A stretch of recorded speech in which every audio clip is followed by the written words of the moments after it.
si mtabibu, mimi ni daktari kimarazi tokibu. Weni mbona kama tunda dhabibu, nikabidhi moyo na finjue wapi tatibu. Au ndo niamini, unajua ukinipata kuchezea. Au ndo niamini mama, unajua ukinipata kuchezea. Unaonekana mpango mzima kama unavyongea, una mapenzi za tutaji la kushia. Kwenye magari na fedha wengi walishongea, kwa wakana ukasepa bila jibu kwake. Unasifika kiuzuri nyingi tabia njema, ni mkali kiukweli mimi siwezi mini. Ulinyanyua kinywa chako mwenyewe ukasema, hakuna unempenda zaidi mimi. What's up my people? Yet another video on Kirimo farm. Kofreshi, we harvested some chicks like I think 4 days or 5 days ago. Na ziko hapa kadhaa, I think they are around 500. Yeah. So I want to show you how to raise the chicks from day 1 to day 7. The first week is very crucial in raising of the chicks for your success. Like if you want a very big success rate, you have to follow these tips. I don't know how many the tips are, but I think there are several. There are more than 7 which you should follow to be successful in raising of the chicks. If you're interested in that, that is, of course. Now I want first of all to show you the chicks, the environment, so that you can relate with my story. Let me turn the camera just a minute. So you can see we have 2 partitions. First of all, I'll tell you the reason for the partition. We have the pot, you can see the plastic bag, you can see there is some sack there, hiyo gunia iko hapo. Then there are the plates, they are just but a few. Mnacheki hapo kuna hiyo plastic bag iko all through, kuna gunia ingine pale hivyo kokona sawa. And then kuna hapo kuna mlango, of course vifaranga zinadai kutoka. Right, so you can see that there are about 500 of them. And let me give you some tips on how to raise them and from day 1. Of course I gave you some tips vile mnaweza raise day 1, and it was day 1 only. So let's jump right into it. So tip number 1 ni kuingia miguu tupu huku ama kutafuta foot dip. Kama uwezi ingia miguu tupu, unaweza tafuta foot dip. Nataka kuwageuzia kamera uone. Mnacheki barefoot inasaidia kuacha microorganisms like hizo biomes and stuff. Ukiingia miguu tupu, you have a high chances that your chicks will succeed na hazitapata hizo biomes, kwa sababu huko nje umekuja ukigather those microorganisms, na ndio maana tunapatia kitu inaitwa antibiotics. Now before you jump to antibiotics, unafaa kuwa unaingia tupu. Kama sio hivyo, unatafuta slippers za ndani ya brooder. That's tip number 2. Badala ya kuingia miguu tupu, unaingia na zinaitwa aje na slippers, or else you can make a foot dip, which is quite convenient. Wale hawataki kutoa zinaitwa aje viatu, unaweza tengeneza foot dip, or umekuja na big number of people, unaweza tengeneza foot dip. There is that stage 2 house that I showed you. There is a new one that we have constructed just the other day, and it has a foot dip. So maybe in the next video I will take you there. Then tip number 2 is getting sawdust. Of course you have seen on the ground. Let me show you just a bit. Unacheki huko chini kuna sawdust, but before that sawdust tulikuwa na kitu kingine, na kitu yenye tulikuwa nayo ni gazette. So let me talk about the gazette before I talk about the sawdust. First of all, the gazette inatumiwa ku feed these small chicks. When they are very small, unaona size iko very active, but when they are small haziwezi kupanda kwa hizo the plates. So mostly unaweka sawdust.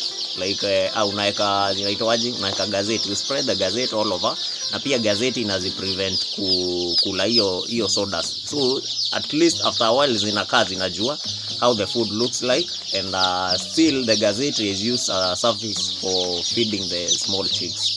So that's it. After 3 days make sure that umetoa hiyo gazette, kwa sababu itakuwa imechafuka, na kama imechafuka inamaanisha there are high chances that coccidiosis inaanza kuzitandika sasa. So in 3 days time make sure that umetoa hiyo gazette already, itakuwa imechafuka. Sasa it's past 3 days, I think it's 5 days. Tulishatoa gazette tukaekea sasa hizo plates. Nimecheki hizo plates, they are just improvised plates. You can see they are lids, you can see around. Okay, they are just improvised lids, very cheap, nothing expensive, only the feeding containers hizo pekee ndio expensive, you can see that. So just make sure that umetoa hiyo na ukaziekea sawdust. So let me talk about the sawdust nayo, make sure that the sawdust is dry. Hiyo ndo story linichapa kiboko lastly. Sawdust ikiwa wet inamaanisha vifaranga zako ziko mahali zinaweza get pneumonia haraka. Okay, so just a minute. So kulikuwa na kuku hapa, but so you can see they are scared. So let's continue on the sawdust. The sawdust ni inafaa kukua iko dry. Ukiwekea wet sawdust, mostly wale wanakupatia sawdust unapata miti zao ziko na maji, so lazima ukaushe sawdust kwa jua, like practically uende ukaushe na I think a very large piece of gunia ile inakuanga imeshikanishwa. So make sure that unaikausha, unaiweka kama imekauka, otherwise utakuwa unapoteza vifaranga, lakini hujui reason ya kupoteza. Sawa hiyo, I hope mmeget hiyo, mmenote, umeandika kwa notebook. Na gazette of course you buy, they are sold in kgs, right? Yeah. So next tuliongelea mambo ya kuweka inaitwa antibiotics. There is the antibiotic that we usually use, which is called Intradin. Intradin is a very powerful antibiotic yenye unatumia as much as umetoa viatu, uko na clean sawdust, you have what else do we call it, like you have the newspapers or the gazettes. It doesn't assure you that hakutakuwa na hizo biomes huko ama hizo microorganisms, so you have to put the antibiotics inside the water. Hiyo inasaidia ku clean the water, na pia zikikunywa at least digestive system yao inakuwa sawa na itakuwa attacked by the microorganisms. And then next you have to have the liquid paraffin on the first day. Liquid paraffin sijui kama ni wale wa show, but I don't think I have that container around. Liquid paraffin is very important. Inasaidia kudigest na inasaidia hiyo food yao or the waste not pasting hapo around the butt. Okay, na inasaidia blockage yake, hautakuwa na vifaranga ziko na blockage, so itakuwa easy ya kwako like vifaranga zako kukua.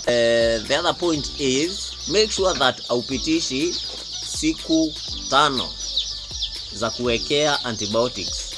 Don't exceed 5 days of feeding the chicks with the antibiotics. It's quite not alright medically. Okay, so upon 5 days just make sure that you withdraw the antibiotics, and that's another tip that will help your chicks grow healthy. Then there is something called charcoal. You have seen the sacks. Let me show you around. That is a sack of charcoal. That one there, over there. Then there is this one. So like every week I think we usually use around every week at least we use around 1 sack of charcoal. It depends on the number of pots that you use. For example, here we use those pots. There's that pot, we use that pot, it's active. The other pot at the corner is not active. Alafu kuna hiyo pot ingine, hiyo iko active. Okay, so we have 2 active pots zenye zinaomi hii how. it's quite sufficient. Ukiingia hapa kuna joto mbaya. So that's the substitute for bulb. This bulb, let me show you this bulb. Just want to show you everything around here. You can see that bulb. Let me zoom in. Yeah, that is a brooding bulb. Brooding bulb is used in place of those pots. So badala ya kutumia brooding bulb yenye inatumia tokens sana, it's taking a lot of energy. Unaenda unachukua mapots zako, it's cheaper, it's efficient, kwanza inatoa joto sana. Brooding bulbs hazitoi joto kama hizi mapots. So that's very convenient for you. Yeah, and you're good to go. Your chicks, just make sure that these pots unaziweka chini, zinatumia hiyo makaa nimewashow. Make sure hizo pots umeziweka chini kabisa. Unaona ziko chini. Like vifaranga hazipati mali ya kuja kufinyana. So azikicrowd uwe zinauana. So zinafinyana hadi zina suffocate each other.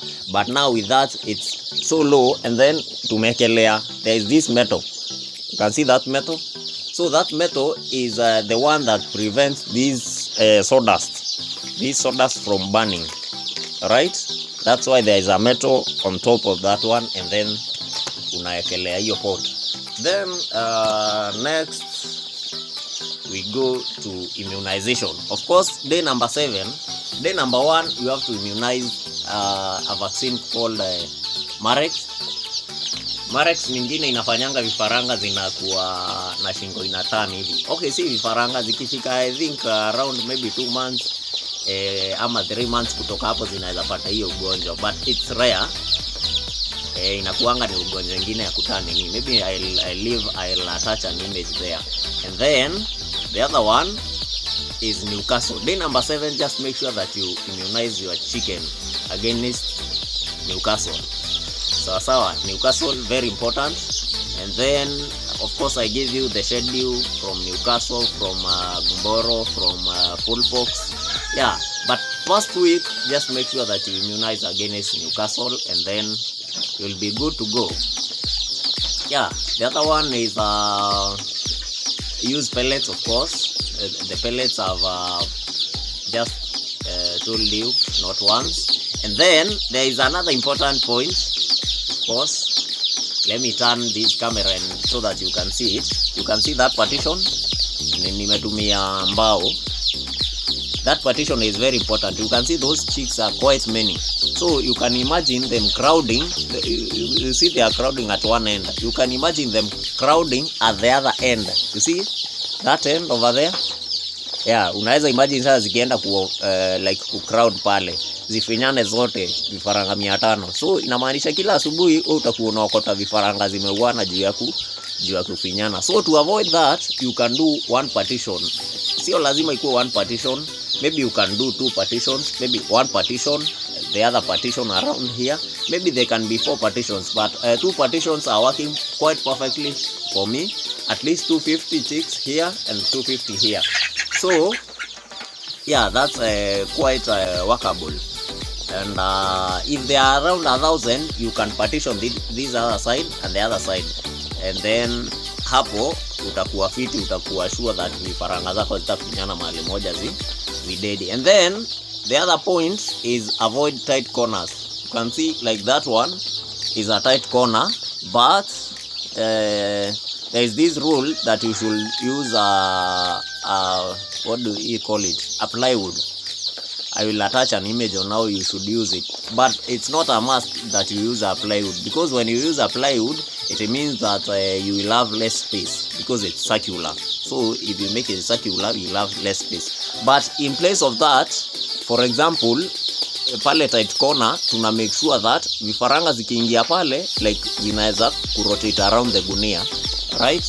Alafu pia hiyo gunia nyingine haiko like at the wall, kuna hiyo space imebaki hapo hivyo. So vifaranga zikiingia hapo haziwezi finyiria zingine hapo, zinaweza zunguka. The same case to the pot right there, zinaweza zunguka around. So hiyo suffocation inakupotezeanga vifaranga, and with that you can be sure at least outa lose more than 10%. 10% is the recommended 10% is the recommended number of loss yenye unaweza poteza na isikue like it's a big loss. It's a normal loss like pale kwa hiyo curve ya growth of vifaranga inside the brooder. So basically that's it. Make sure you hit the subscribe button. Yeah, hit the subscribe button. Share a lot. Of course you share a lot, I see that. Hit the like ndio itembee kwa watu wengine pia wa cheki ma content hapa na pale. Yeah, and I think with that we are done with the day. I'll update you on week number 2. This is week number 1 of the 500. Alright, then we'll go to week number 2, week number 3. We can follow with us tufike hadi mwisho. Wenye wanaulizia contact pale nitaiacha. Yeah, and I think with that tuko fresh. Si baadaye bana.